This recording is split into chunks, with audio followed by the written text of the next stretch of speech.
لە دەهەم ڕۆژی شەڕدا کە بۆتە گەورەترین کارەساتی مرۆڤایەتی لە ئەوروپادا لە وەتای دەیان ساڵ، رووسیا و ئوکرینیا یەکتریان تۆمەتبار کرد بە دابینەکردنی ڕێگایەکی بێگیر و گرفت بۆ مەدەنی هەڵاتوەکان لە هەردوو شاری ڕوبەڕووی بۆمباران بوونەتەوە.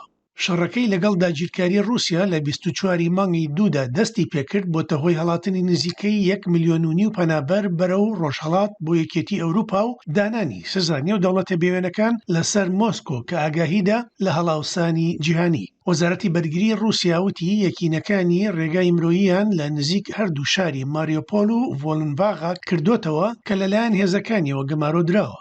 بەڵام ئەنجومەنی شاری ماریۆپۆل وتی رووسیا پابەندی ئاگربەست نابێت و ئەنجومەنەکە داوای لە دانیشتوان کردووە بۆ ژێرزەمینەکان بگەڕێنەوە و چاوەڕوانی زانیاری زیاتر بن دەربارەی چۆڵکردنی شار.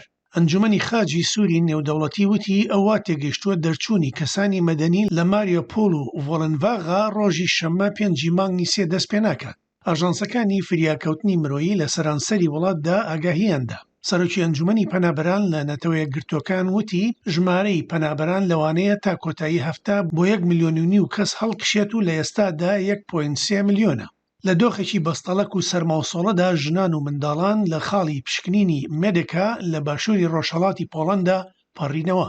لە ڕێگایەکە پیاوێک هاواری دەکرد بۆ قەرەباڵغیەک دەبێت پیاوان بۆ ئوکرینیا بگەڕێنەوە و بجنگن.